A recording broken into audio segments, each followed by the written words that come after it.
네, 예배 오신 여러분 주의 이름으로 환영하고 축복합니다.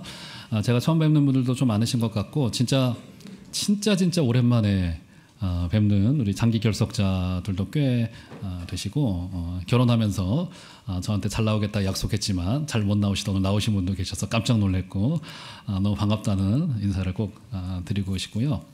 아까 2부 예배 시작할 때 최주민 목사님이 찬양을 하시는데 행복이라는 찬양을 하더라고요. 그러면서 세상 사람들도 행복을 이야기를 하고 교회도 행복을 이야기를 하는데 우리 최 목사님이 어떤 멘트를 하셨냐면 우리가 알고 있는 그 행복은 세상의 것이 절대로 줄 수 없는 행복이라는 그런 멘트를 하면서 이부 성도들과는 그런 인사를 했어요.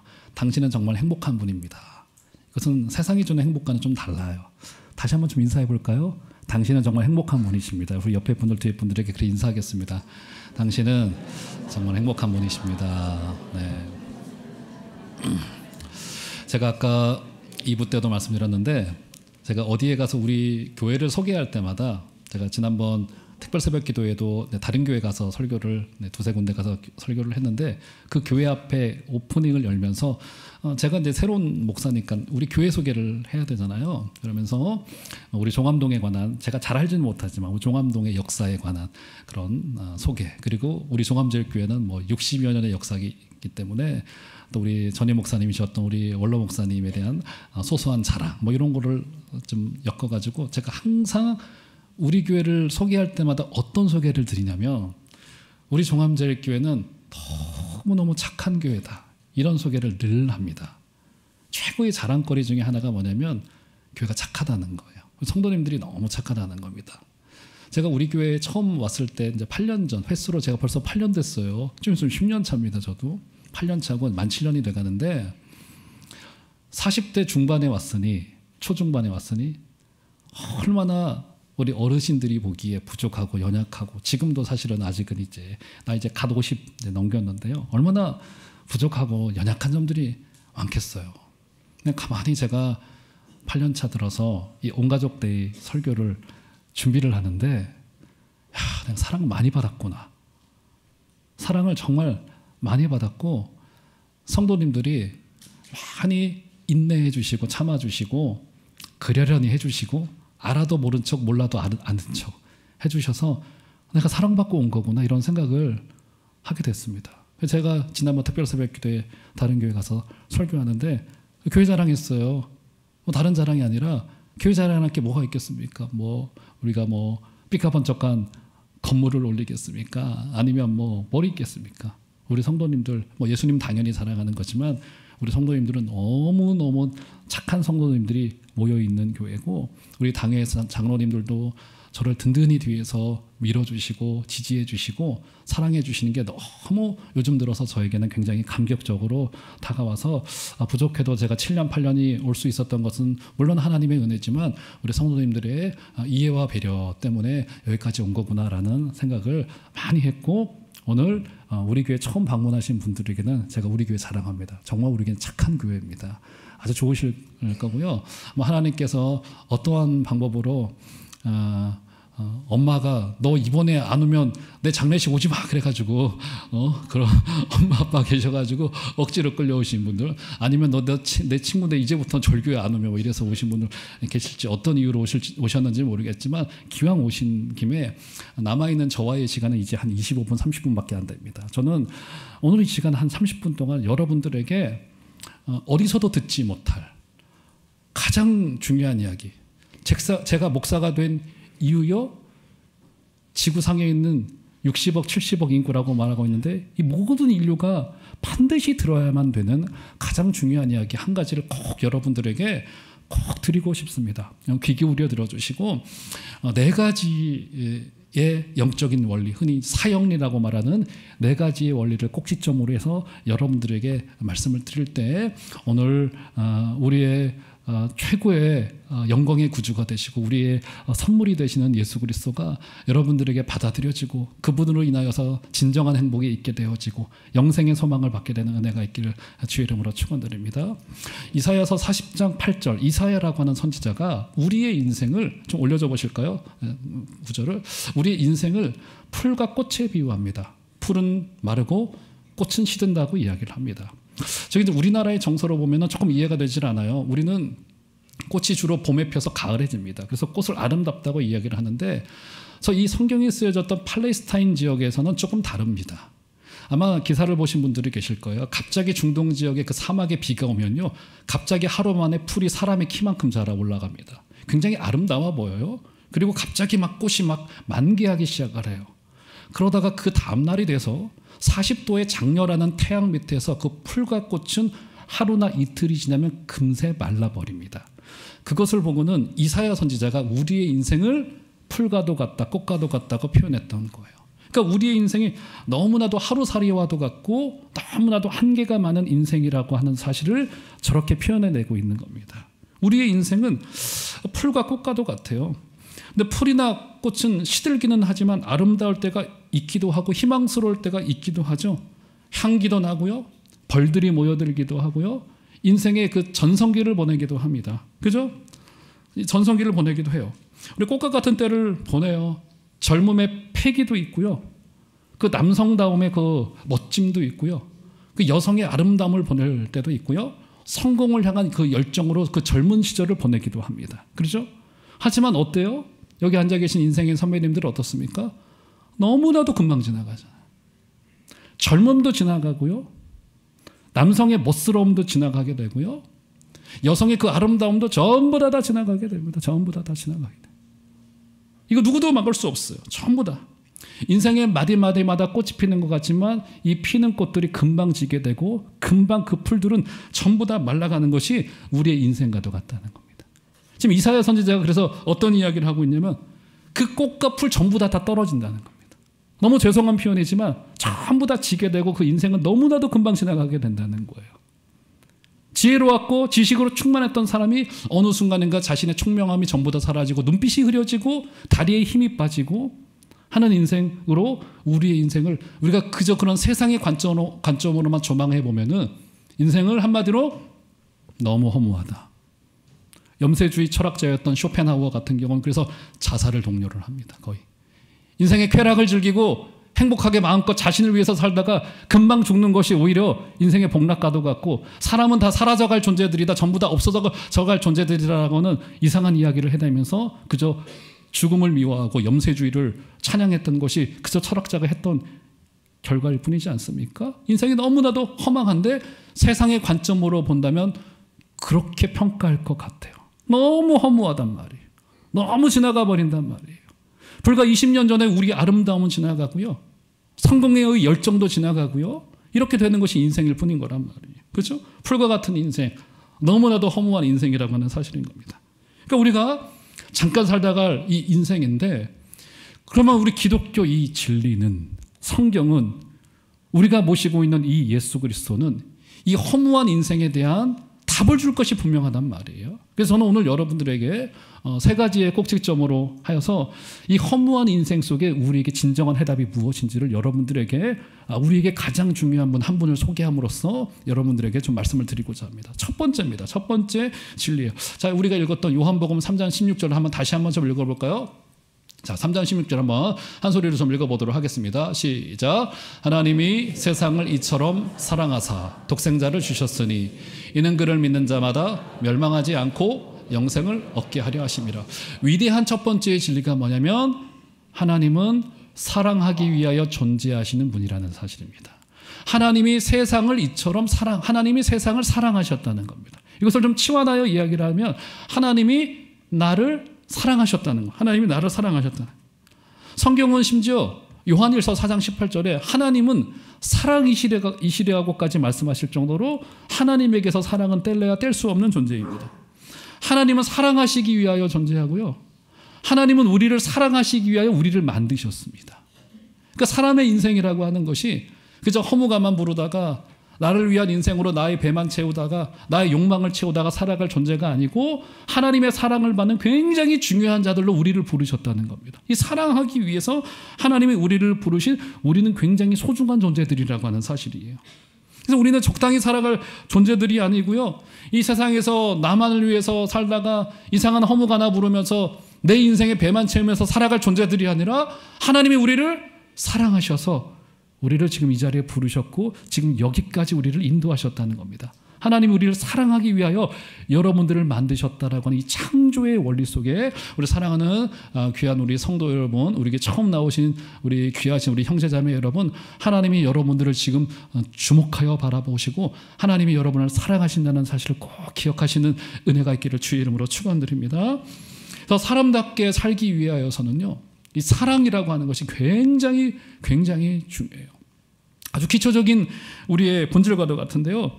사랑이 결핍된 사람은요, 사람답게 살지 못하고요. 여러분, 우리 종교에 있는 분은 아니지만 그 마더 테레사라고 하는 분이 사랑에 관하여 어떤 이야기를 하냐면 이런 이야기를 했습니다. 육체의 질병은 약으로 치료할 수 있다. 하지만 인간의 절망과 두려움을 치료할 치료제는 오직 사랑밖에는 없다고 말할 정도로 이 사랑은 굉장히 중요합니다. 세상에는 사랑이 없어서 고통스러워하고요, 사랑에 목말라하고, 그죠? 우리 인간의 그 내면 안에는 절대자를 향한 깊은 갈망을 누구나 다 가지고 있는 것이 사람의 본질이에요. 사랑을 받기 위해서 지음받았기 때문에. 자, 그러나 부인할 수 없는 것 한 가지가 있죠. 그게 뭡니까? 아무리 사랑이 중요하다 하더라도 우리끼리 나누는 사랑에는 한계가 있습니다. 아마 그렇게 반문하실 것 같아요. 목사님, 그거 교회에서만 사랑 이야기 하는 거 아니고요, 그 세상에서도 다 사랑 이야기 하던데요? 그 드라마에서도 사랑 이야기를 하고 가요에서도 사랑 이야기를 하고 심지어 철학과 문학에서도 사랑 이야기 하던데요. 그 사랑이 기독교만의 그 독점적인 소유는 아니지 않습니까? 이런 이야기를 합니다. 맞아요. 그렇죠. 우리도 다 사랑의 이야기를 합니다만, 하지만 여러분 어떻습니까? 인간의 사랑은 굉장히 불완전합니다.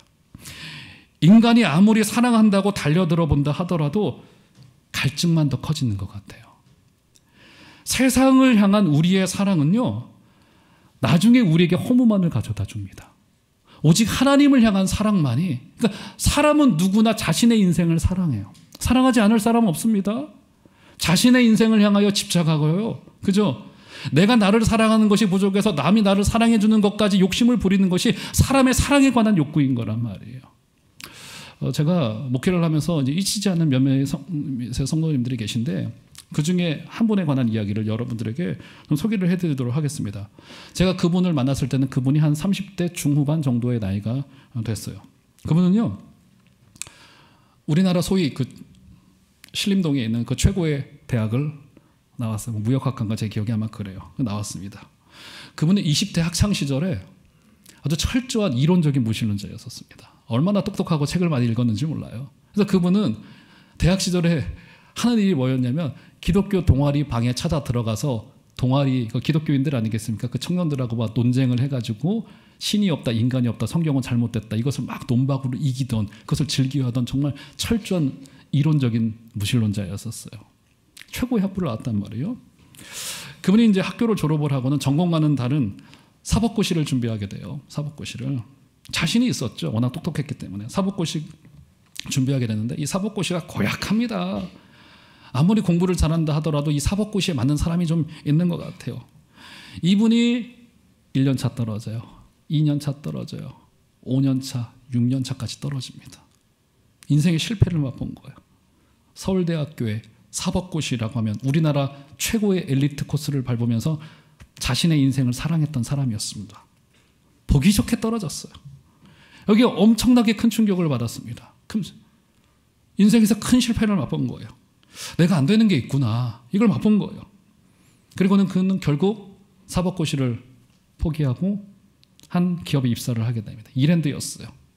근데 이랜드가 재밌는 게 아침마다 성경을 펴고서 묵상을 하는 시간을 가져요. 한 30분 정도를. 이랜드 다녀보신 분들 혹시 아시겠지만 성경을, 그러다가 그가 실패감으로 입사한 회사에서 성경을 읽다가 거기서 그가 논박하던 예수님을 인격으로 만나게 됩니다. 변화받게 돼요. 그리고는 변화받게 됩니다. 점점 더 그를 변화받게 돼서 자신의 집 근처에 있는 교회에 출석하게 되고, 결국은 저를 만났을 때는 한 교회의 구역장 목자, 교회 리더가 되어서 저를 만나서 자신의 과거 이야기를 해주는 거예요. 그리고는 되돌아보니까 자신이 사법고시에서 실패한 그 열등감과 그 실패와 그 상처를 본인은 극복하지 못할 줄 알았대요. 너무나도 큰 실패감이었던 거예요. 그 사람에게는 극복이 안 될 줄 알았대요. 그런데 어느 순간인가 자신의 인생을 되돌아보니까 하나님 나를 사랑하신 거예요. 그 실패가 상관이 없는 거예요. 그 실패가 자신에게 그 중요한 일이 아니었던 거가 됩니다. 그는 그 후에 제가 만났을 때 이랜드를 다니고 있었는데 그 이랜드를 퇴사를 하고 저한테 기도해달라고 부탁을 하더라고요. 목사님, 저 원래 판사검사 변호사 되려고 준비했었는데 이제는 저 노무사 준비를 하려고 합니다. 중산층 이하의 노동자들을 위해서 노무사 자격증을 따서 조금이라도 도움이 됐으면 좋겠습니다. 제가 그 기도 제목을 받고 함께 기도하다가 그 형제와는 이 교회를 떠나오면서 헤어지게 됐는데 제가 잊히지 않는 형제 하나로 남아져 있어요. 사랑하는 귀한 우리 성도 여러분, 우리 교회 처음 방문한 귀한 성도 여러분, 하나님이 우리를 사랑하신다라고 하는 그 사실 하나만으로 충분합니다. 하나님은 여러분을 사랑하고 계시고요. 그 이외의 우리에게 다른 액세서리들은 그리 중요하지 않은 것이 될 것입니다. 하나님이 지금 여러분을 사랑하고 계시고 이 자리에 찾아 나오신 이유가 하나님이 여러분을 사랑하시기 때문에 여러분을 이 자리에 부르셨다는 사실을 꼭 기억하시고 하나님의 사랑을 받으시는 은혜가 있기를 주의 이름으로 축원드립니다. 첫 번째 원리, 하나님 우리를 사랑하신다라고 하는 거예요. 자, 그런데 어때요? 자, 이제 알겠어요. 하나님 우리를 사랑하신다는 것 알겠습니다. 이론적으로도 느껴지셨던, 경험을 하셨던 좀 알겠어요. 자, 그런데 저를 비롯한 누구나 다 모두가 다 하나님과 우리 사이에 있는 짙은 안개, 이 사랑이 명확지가 않아요. 높은 담, 이런 게 있습니다. 하나님의 사랑을 알겠어요. 하나님의 사랑하시는 것 같기도 하고 아닌 것 같기도 한데, 근데 문제는 우리와 하나님 사이를 가려놓고 있는 너무나도 짙은 안개가 있습니다. 너무나도 높은 벽이 있어요. 너무나도 높은 벽, 너무나도 높은 담이 있는데, 이것을 우리 교회에서는, 성경에서는 뭐라고 한자로 표현하고 있죠? 하나님과 우리 사이를 막아놓고 있는 놈을 뭐라고 이야기를 합니까? 그죠? 이걸 죄. 죄는요, 누구를 정죄하기 위한 단어가 아닙니다. 죄는요, 누구를 미워하거나 도둑질을 하거나 살인을 하는 것도 죄이지만 이것은 죄의 굉장히 극히 일부분이에요. 죄는 본질적으로 하나님과 우리 사이를 가로막고 있는 그 담, 짙은 안개, 하나님께 가까이 가지 못하게 만든 그 모든 것을 죄라고 말합니다. 죄. 이 죄는요, 사람과 사람 사이도 가로막아 놓고 있습니다. 흔히 부모와 자식 간의 사랑을 흔히 천륜이라고 말합니다. 하늘이 준 윤리라고 말하는, 절대적인 사랑이라고 이야기를 하는데요. 요즘 여러분 어떻습니까? 부모가 자녀를 향하여서 상상을 못할 짓을 합니다. 지난주에 뉴스 보셨죠? 아버지가 사업을 실패했어요. 40대 가장이. 두 아들이 고등학생이에요. 자신의 부인하고 아들들에게 수면제를 먹이고 차를 몰아가지고 물에 집어 들어가요. 자신만 정신이 온전해서 본인만 살아나왔어요. 이게 무슨 일입니까, 이게? 자식이 부모를 향하여서. 이 죄의 결과예요. 그죠? 죄의 결과예요. 그리고 하나님과 우리 사이도 마찬가지입니다.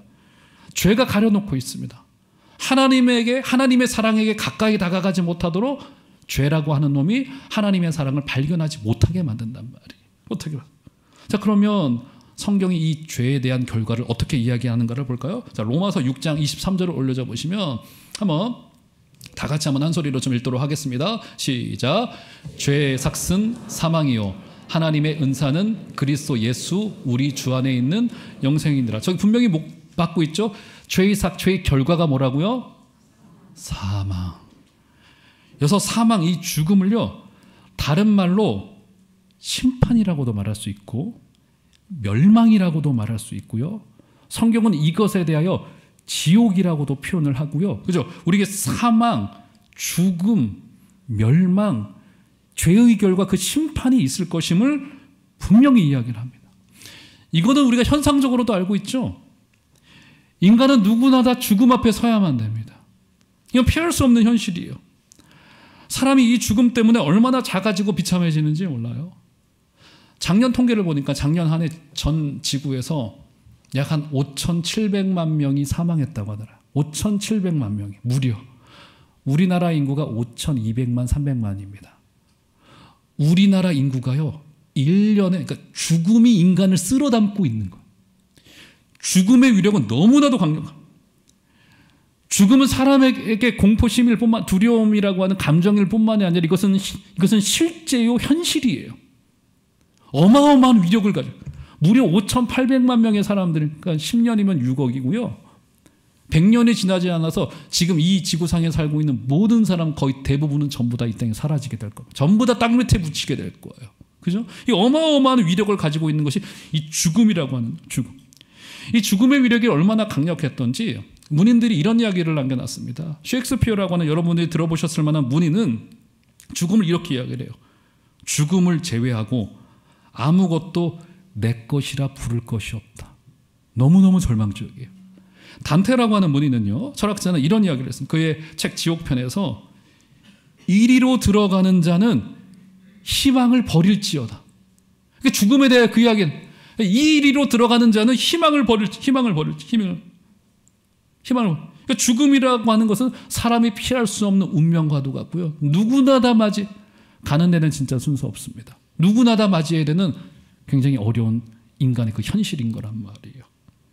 그럼에도 현대인들이 어떻게 생각합니까? 의학이 좋아지면서 삶의 질이 높아지면서 장수하게 되어지고 장수 식단을 소개하기도 하고, 저도 이제 우리 선배님들께 죄송하지만 나이가 조금 이제 들어가니까 밀가루 줄여야 되고 기름진 음식 줄여야 되고 장수 식단은 뭐가 있고 뭐 생선을 많이 먹어야 되고 좋아요. 저도 이제 그렇게 관리를 합니다만, 그런데 얼마 전에 수해 전에 노화에 관한 보고서, 그러니까 노화를 연구하는 과학자들이 모여서 세미나를 발표하던 중에 과학자들이 선언 하나를 발표를 했어요. 노화에 관한 선언을 발표를 했습니다. 그 선언의 골자가 뭐냐면 이런 이야기인 거예요. 한마디로 속지 마라. 그리고 그만 좀 해라. 절대로 노화를 막을 수 없다. 속지 마라. 절대로 막을 수 없다. 이것이 인간의 노화를 연구하는 과학자들이 내린 결론인 거란 말이에요. 뭡니까? 죽음은 우리에게 추상적인 느낌을 줄 뿐만이 아니라 이것은 실제요, 현실이요, 우리의 삶을 뒤흔드는 너무나도 강력한 실제라고 하는 거예요. 그런데 이 죽음에는요, 세 가지의 죽음이 있습니다. 성경은 이 죽음, 우리는 흔히 한 가지의 죽음만을 생각을 합니다. 육체적인 죽음만을 생각을 하는 세 가지의 죽음이 있어요. 첫 번째 뭐냐? 영적인 죽음이요. 두 번째 육체적인 죽음이요.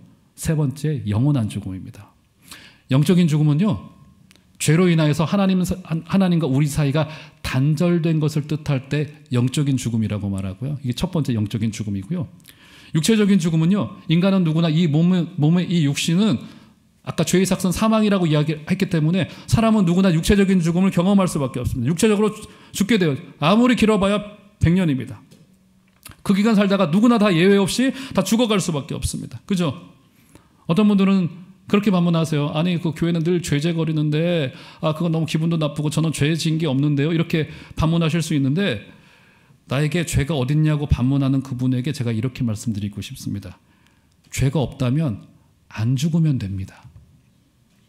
사람은 다 죽어요. 죄가 있다는 반증입니다. 죄 때문에 사람은 결국 육체적인 죽음을 경험할 수밖에 없어요. 근데 문제는 그 죽음이 아니에요. 세 번째 죽음입니다. 그게 뭐예요? 영원한 죽음이요. 몸의 죽음으로 끝나는 것이 아닙니다. 영원한 죽음은 죄로 인한 영원한 형벌을 이야기를 하는데요. 자, 성경을 한번 볼까요? 자, 히브리서 9장 27절을 보시면 이 기록이 있습니다. 한번 다 같이 한번 한 소리를 읽습니다. 시작. 한번 죽는 것은 사람에게 정해진 것이요, 그 후에는 심판이 있으리니. 네, 죽음은 사람에게 정해진 운명이래요. 성경도 이야기를 합니다. 저는 개인적으로는요, 가끔은 죽음으로 끝났으면 좋겠어요. 우리가 사라지면 좋겠습니다. 우리의 존재가 그냥 없어지면 좋겠어요. 그런데 성경과 기독교 진리는 분명히 이야기를 합니다. 죽음은 절대로 끝이 아니고요, 그 후에는 의의 심판이든 죄의 심판이든 그 심판이 있을 것이라고 분명히 이야기를 하고 있고요. 영원한 죽음, 바로 그 부분에 해당되는 거예요. 이 죽음의 문제를 그래서 사람들이 대체로 어떻게 이해하고 반응을 하고 있느냐? 두 가지 중에 하나예요. 하나는 잊고 살아가거나, 두 번째는 영원히 살 것처럼 착각하고 있거나. 죽음의 문제를 인간 스스로 누구도 해결하지 못합니다. 자, 그래서 세 번째 진리입니다. 그래서 이 죽음의 문제, 죄의 문제를 해결할 분이 우리에게는 필요합니다. 단테가 아까 말했던 대로 이리로 들어가는 자는 희망을 버릴지어다라고 말했던 그 죽음의 문제를 해결하신 유일한 분이 계십니다. 그분이 누구시죠? 그렇죠. 지금 여러분들을 사랑하고 계시고 여기 서 있는 목사도 사랑하셔서 자신의 목숨을 아까워하지 아니하시고 십자가 위로 올리셔서 여러분의 모든 죄의 문제를 전부 다 한 번에 도말하신 누가 되신다고요? 예수님이 되십니다. 그분이 하셨던 말씀 한 군데를 볼까요? 요한복음 11장 25절을 보시면 위대한 주님의 선언이 등장을 합니다. 요한복음 11장 25절 좀 올려줘 보실까요? 요한복음 11장 25절 보시면 예수께서 이르시되 나는 부활이요 생명이니 나를 믿는 자는 죽어도 살겠고. 이 땅에 살아냈던 그 어떤 현인들, 철학자들, 위대한 사람들, 종교의 지도자들 중에서 나는 부활이요 생명이니라고 말씀하셨던 분은 그 누구도 없습니다. 예수님 외에는. 오직 주님만이 자신을 부활이요 생명이라고 말씀하셨습니다. 예수 믿고 성령이 임재하게 되면 성도에게 이제 더 이상 죽음은 두려운 존재가 아니요, 우리를 갉아먹는 존재가 아니요, 죽음을 잊고 그저 나를 위해서 사는 것만이 인생의 목적이 아니요, 그분을 붙들고 살아가는 것이 인생의 목적이라는 것이 발견되어지게 될 것입니다. 그러면 이 영생을, 이 예수님을 내가 어떻게 할 것인가? 아까 읽었던 요한복음 3장 16절 한번 마지막으로 볼까요? 자, 보시면 요한복음 3장 16절 어떻게 됩니까? 그를 하나님이 세상을 이처럼 사랑하사 독생자를 주셨으니 이는 그를 믿는 자마다, 그분을 받아들이고 수납하고 믿는 자라면 누구나 영생이라고 하는 선물을 여러분들에게 주실 것입니다. 저는 마지막으로 여러분들에게 두 사람을 여러분들에게 좀 소개를 해드리고 이 설교를 마무리하려고 합니다. 이 두 사람은요, 자, 사진을 좀 올려줘 보실까요? 이 두 사람은요, 여러분 보시기에 왼쪽은 드와이트 무디라고 하는 분이고 오른쪽은 로버트 잉거솔이라고 하는 분입니다. 이 두 사람에게는 공통점이 몇 가지가 있습니다. 첫 번째는 두 사람 모두 다 믿는 집안에서 태어났다는 것이고, 저 로버트 잉거솔이라고 하는 분은 심지어 목사의 아들로 태어났습니다. 그 아버지 목사님이 굉장히 신실했던 분이셨어요. 두 번째는 둘 모두 다 굉장한 입담꾼이요 연설가요 웅변가였습니다. 둘 다. 그래서 굉장히 연설과 설교를 많이 했던 분이 저 드와이트 무디, 로버트 잉거솔이라고 하는 둘입니다. 세 번째는 여러분들이 보시는 바대로 둘 모두 다 1899년에 동일하게 몇 달을 차이로 사망했던 인물, 몇 가지의 공통점을 가지고 있어요. 자, 먼저 제가 무디를 소개를 해드리도록 하겠습니다. 한 번은 들어보셨을 거예요. 드와이트 무디라고 했던 19세기 미국의 가장 위대한 설교자로 불렸던 인물입니다. 이 드와이트 무디는요, 미국의 매사추세츠 노스필드에서 9명의 자녀 중에 6째로 태어나게 됩니다. 6째로 태어나게 됩니다. 그의 아버지였던 에드윈 무디라고 하는 분은요, 석공이셨어요. 이게 돌을 다듬는 일을 하셨던 분이었습니다. 석공이었기 때문에 굉장히 이제 가난한 집안이었습니다. 태어나기를. 근데 그마저도 아버지가 그의 나이 4살 때 아버지는 사망하고 맙니다. 사망하고 말아요. 근데 그때 당시에는 이렇게 아버지가 사망하면 살 길이 없었기 때문에 주로, 게다가 9자녀였기 때문에 엄마들은 그 자녀들을 중산층으로 전부 다 입양을 많이 보냈던 문화가 있었다고 해요. 근데 엄마가 자녀들을 너무 사랑하셨기 때문에 그렇게 보낼 수가 없었어요.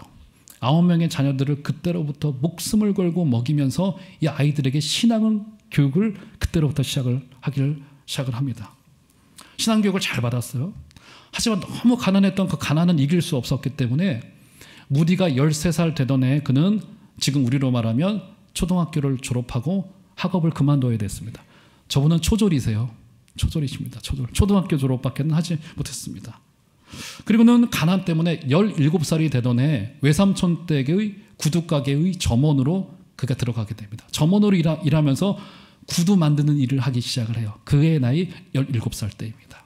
그리고는 그가 그 인근의 교회에 출석하여 교회를 다니게 되는데, 아까 말씀드렸죠. 그가 엄청난 입담꾼이었다고. 주일학교 교사로부터 시작을 했습니다. 애들 1명, 2명을 앉혀놓고 성경을 풀어서 설명하기 시작하는데 너무너무 맛깔나게 성경을 잘 설명하는 거예요. 애들이 2명이었다가 5명이 되고 10명이 되고 100명이 되고 어마어마한 부흥의 역사가 그가 다녔던 교회에서 일어나기 시작을 하는 거예요.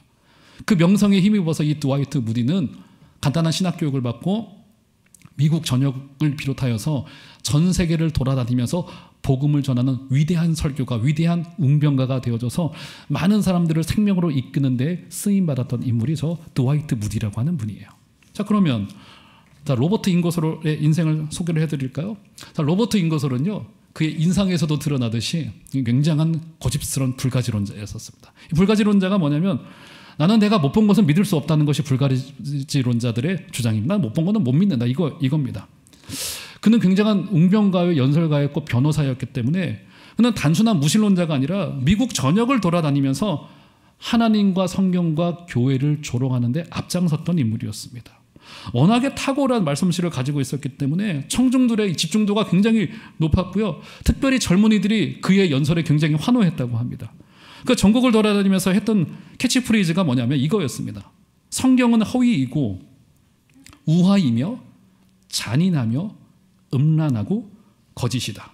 그러니까 우리가 붙이지 못할 말을 하는 거예요. 그리고 하나님은 없다. 이 세상이 전부이다. 이 세상을 즐겨라. 라고 하는 것이 이 로버트 잉거솔의 주장이었었습니다. 그가 어느 날 강연을 하던 중에 저처럼 이렇게 강대상 위에서 강연을 하던 중에 갑자기 이 위에 있던 탁상시계 하나를 두어서 5분을 맞춰요. 5분. 내가 지금부터 5분 동안 하나님에게 시간을 드리겠다. 내가 5분 동안 하늘을 향해서 하나님을 저주하고 조롱하고 모욕하고 성경을 모욕할 건데 아무 일도 일어나지 않으면 하나님이 계시지 않은 것이거나 하나님이 계시더라도 하나님은 실패자일 뿐이다 라고 실제로 5분 동안 지독한 욕지거리를 섞어서 하늘을 향해서 하나님을 조롱하고 모욕을 합니다. 아무 일도 안 일어나요. 보라 말이야.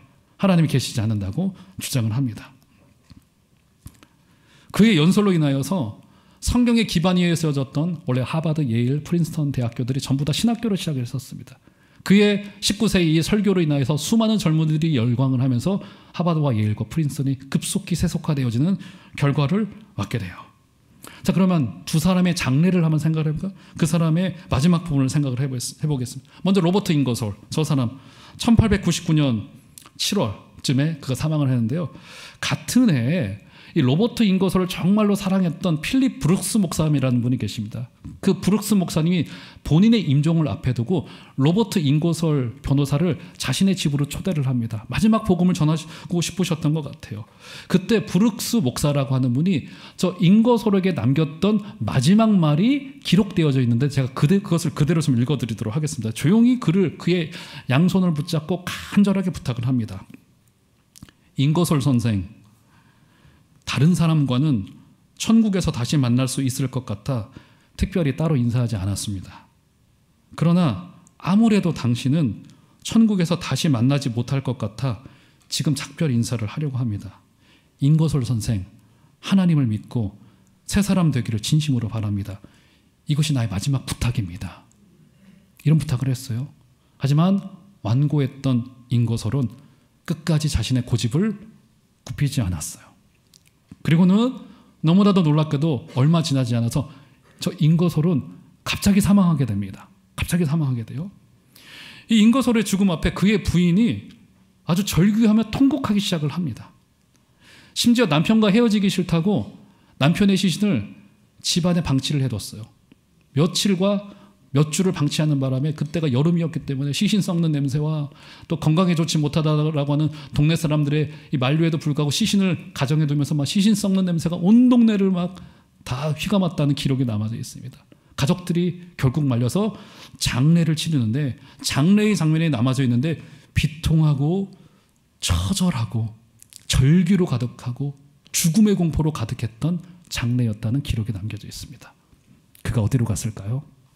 자, 그러면 반면에 같은 해에 사망했던 드와이트 무디의 장례를 한번 생각해 볼까요? 1899년 12월 22일 새벽이었습니다. 병으로 인하여서 드와이트 무디가 지금 저렇게 얼굴이 좋아 보이시지만 깡 마른 몸으로 침대에 누워있던 중에 1899년 12월 22일 그가 갑자기 새벽에 눈을 뜹니다. 마침 아들이 옆에 있었어요. 갑자기 우리도 그럴 때 있잖아요. 어르신이 갑자기 임종 직전에 눈을 뜨고 말씀하실 때. 무디가 그랬던 것 같아요. 그러면서 눈을 뜨자마자 땅이 물러가고 하늘이 내 앞에서 열리는구나. 그 말을 옆에서 듣고 있던 그의 아들 윌이 아버지에게 아버지 좀 꿈꾸셨어요? 하니까 드와이트 무디가 대답을 합니다. 아들아, 아니야. 이것은 꿈이 아니야. 아름다운 광경이다. 뭐라고 말할 수 없을 만큼 너무너무 좋구나. 이것이 만약에 죽음이라면 그것은 정말 달콤한 것이다. 하나님이 지금 나를 부르신다. 나는 가야 한다. 나를 붙잡지 마라. 나를 붙잡지 마라. 이게 그의 마지막 말이었었습니다. 그가 어디로 갔을까요? 사랑하는 종암절교회 성도 여러분, 우리 교회를 처음 방문하신 귀하신 성도 여러분, 또 형제자매 여러분, 우리의 영원한 구주가 되신 예수 그리스도를 믿음으로 받아들이시기를 바랍니다. 그분은 지금 여러분을 사랑하고 계시고 여러분의 인생을 주목하고 계시고 그분이 주신 행복은 세상의 그 어떤 것과도 대치될 수 없는 영원한 행복이 됩니다. 그분을 붙들고 승리하게 되시는 복된 여러분들 다 되어주시기를 주의 이름으로 축원드립니다.